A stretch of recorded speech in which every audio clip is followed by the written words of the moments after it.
तो हेलो प्यारे साथियों, तो मैथ क्लास 5+10 पर आपका स्वागत है। इससे पहले हमने क्लास 10 ऊंचाई एवं दूरी का 9.1 का 1 और 2 प्रश्न किए थे। आज हम लोग तीसरा प्रश्न करेंगे। तीसरा प्रश्न में कह रहा है एक ठेकेदार बच्चे को खेलने के लिए एक पार्क में 2 फिसल पट्टी यानी सचरने वाला क्या बनाना है, फिसल पट्टी लगाना चाहती है। 5 वर्ष से कम उम्र के बच्चे के लिए वह एक ऐसी फिसलपट्टी लगाना चाहती है जिनका शिखर 1.5 मीटर की ऊंचाई पर हो, ठीक है, और भूमि के साथ 30 डिग्री का कोण बनाता हो, ठीक है। ने कहा कि 5 साल के बच्चे के लिए वो 1.5 ऊंचे वाला क्या बनाना चाहता है, फिसलपट्टी बनाना चाहता है, ठीक है। तो चलिए हम थोड़ा क्वेश्चन के साथ इस सवाल को हम हल करते हैं। यानी कह रहा है कि जो 5 साल के बच्चे उसके लिए क्या कर रहा है कि 1.1 यानी 1.1 ऊंचा वाला 1.1 ऊंचा वाला मीटर क्या बनाया जाता है, एक फिसल पट्टी बनाया जाता है, ठीक है। देखिए 1 पॉइंट ऊंचा पर हो। अब कह रहा है कि जब भूमि के साथ 30 डिग्री का कोण बनता है, ठीक है, और ये क्या करता है कि भूमि के साथ जो फिसल पट्टी बनाना चाहता है इतना हाइट पर यानी इतना ऊंचाई पर क्या एक फिसल पट्टी 5 साल के बच्चे के लिए बनाया जाता है, जिसका जो भूमि के साथ कितना डिग्री का कोण बनाता हो वो 30 डिग्री का कोण बनता है। कितना डिग्री का, 30 डिग्री का कोण बनाता हो। तो लिख देंगे हम लोग यहाँ पे 30 डिग्री, ठीक है। चलिए अब आगे क्या कर रहा है, हम लोग थोड़ा आगे पढ़ लेते हैं। कह रहा है कि कौन बनाता है, झुका हुआ है, और जबकि इससे अधिक उम्र के बच्चे के लिए वह 3 मीटर की ऊंची एक फिसल पट्टी बनाना चाहता है। और कह रहा है जबकि इसके उम्र यानी कि तो इससे 5 साल के ज्यादा उम्र वाले बच्चे के लिए कह रहा है कि एक बड़ा यानी कि एक फिसल पट्टी बनाया जाता है, ठीक है, जिसकी ऊंचाई कितनी है, 3 मीटर। यानी मान लीजिए कि ये इतना बड़ा होगा, ठीक है, क्या होगा, इतना बड़ा होगा, ठीक है। चलिए जिसकी ऊंचाई कितनी है, 3 मीटर है, ठीक है। यानी कि इतना बड़ा क्या बनाया जाता है, फिसलपट्टी बड़े बच्चे के लिए बनाया जाता है। आकार है कि भूमि के साथ 60 डिग्री का कोण बनाता है, ठीक है। ये भूमि के साथ कितना डिग्री का कोण बनता है, 60 डिग्री का कोण बनता है। कितना डिग्री का, 60 डिग्री का कोण बनाता है, ठीक है। तब कह रहा है कि तो कोण बनाती है प्रत्येक स्थिति में फिसलपट्टी की लंबाई ना क्या होगी। और जो ये फिसलपट्टी है, जो ये फिसलपट्टी है ना, जो ये फिसलपट्टी पिछलने वाला है, इसकी लंबाई पूछ रहा है, यानी इसकी लंबाई कितनी होगी, ठीक है। ताकि इस क्वेश्चन को हम लोग सॉल्व करते हैं।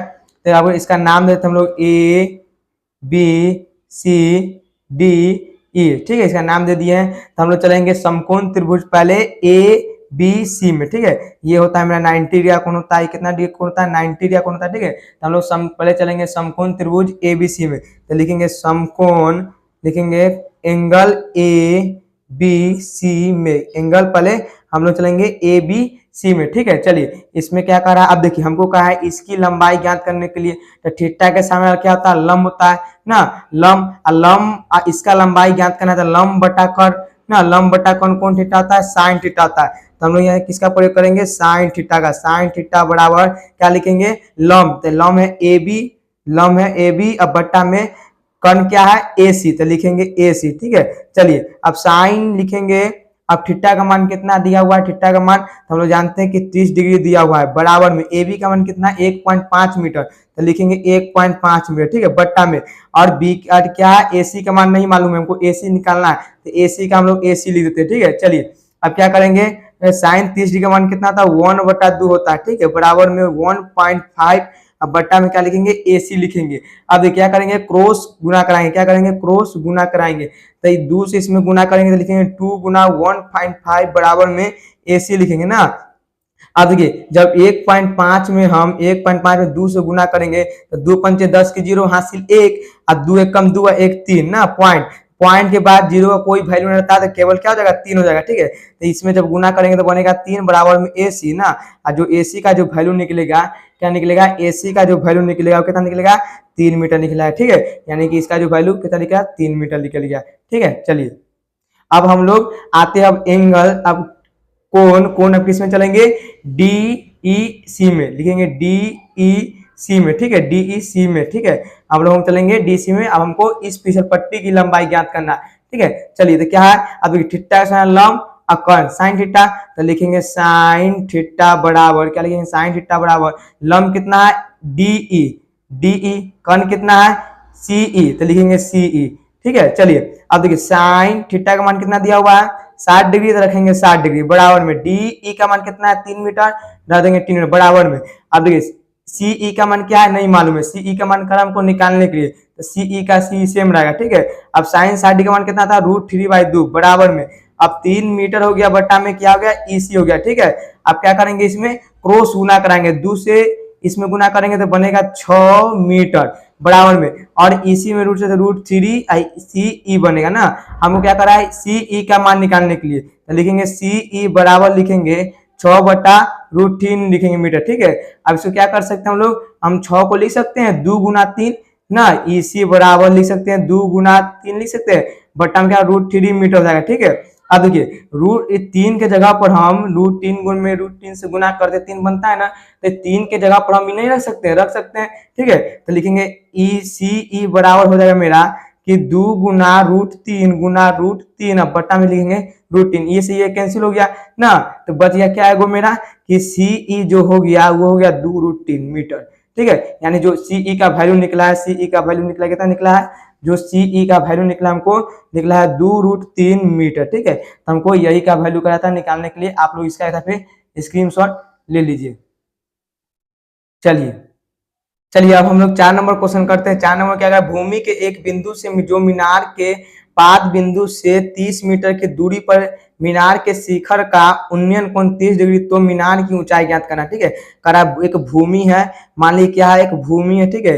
इस पर करा है कि एक मीनार खड़ा हुआ है, क्या मीनार खड़ा हुआ है, यानी 30 मीटर की दूरी पर क्या खड़ा हुआ है, एक मीनार ये खड़ा हुआ है, ठीक है। क्या खड़ा हुआ मीनार, ठीक है। अब कह रहा है कि मीनार के शिखर, जो मीनार के शिखर है और भूमि के जो पाद बिंदु उसकी जो एंगल बनता है कितना डिग्री का बनता है, 30 डिग्री एंगल, कितना डिग्री का 30 डिग्री एंगल बना, ठीक है। तो हमको कहा है कि मीनार के जो ऊंचाई वो ज्ञात करने के लिए, तो क्या मेरा था समकोण त्रिभुज यानी 90 डिग्री का ए बी सी नाम दे दे, ठीक है। अब देखिए क्या पूछ रहा है कि हमको मीनार की ऊंचाई पूछ रहा है, कह रहा है कि भूमि के पाद बिंदु से 30 मीटर की दूरी पर एक मीनार है और मीनार के शिखर से भूमि के पाद बिंदु के साथ 30 डिग्री का उन्नयन कोण बनाता है, तो हमको मीनार की ऊंचाई को हम लोग एच मान ले, ऊंचाई को हम लोग एच मान लेते, ठीक है। देखिए अब इसका ऊंचाई निकालना है तो थीटा के सामने लंब और लंब बटा आधार, कौन थीटा, tan थीटा, तो हम लोग लिखेंगे tan थीटा बराबर लंब क्या है मेरा, लंब है ए बी, आधार क्या है BC ना। चलिए अब tan लिखेंगे, थीटा का मान कितना है 30 डिग्री, यहाँ रख देंगे 30 डिग्री बराबर में। अब देखिए AB का मान कितना h, तो रखेंगे h, BC का मान कितना 30, तो रखेंगे 30 मीटर, ठीक है। चलिए अब देखिए tan 30 डिग्री का मान कितना होता है, तो हम लोग जानते हैं tan 30 डिग्री का मान होता है 1/√3 होता है बराबर में h बटा में 30 मीटर हो गया, ठीक है। चलिए आप क्या करेंगे, क्रॉस गुना कराएंगे तो √3h बराबर में लिखेंगे 30 मीटर, ठीक है। आप क्या करेंगे, हमको h का वैल्यू निकालना था, h बराबर लिखेंगे हम लोग कि 30 मीटर बट्टा में क्या लिखेंगे √3, ठीक है। आप क्या लिखेंगे हम लोग, h बराबर जो निकलेगा, हम 30 को 10 गुना 3 लिख सकते हैं बट्टा में √3 ना। आपको हम तुरंत बताएं कि √3 से गुना करते था 3, तो 3 के जगह पर ये रख सकते हैं आराम से ना। चलिए तो h बराबर जो निकलेगा 10 गुना √3 अब बट्टा में क्या लिखेंगे √3, ये से ये कैंसिल हो गया ना, तो बच गया क्या, h जो निकलेगा मेरा 10√3 मीटर। तो यही क्या हो गया मेरा मीनार की ऊंचाई हो गया, क्या हो गया, मीनार की ऊंचाई हो गया, ठीक है। क्या हो गया, मीनार की ऊंचाई हो गया। तो हम लोग यहाँ लिख देंगे कि जो मीनार की ऊंचाई हमको निकला कितना निकला है, 10√3 निकला है, ठीक है। चलिए तो इस वीडियो को देखने के लिए आप सभी प्यारे साथियों को बहुत ही धन्यवाद। इसी तरह आप मेरा सपोर्ट करते रहे और इस वीडियो को अपने दोस्तों में जरूर शेयर करें, ठीक है। All the very best.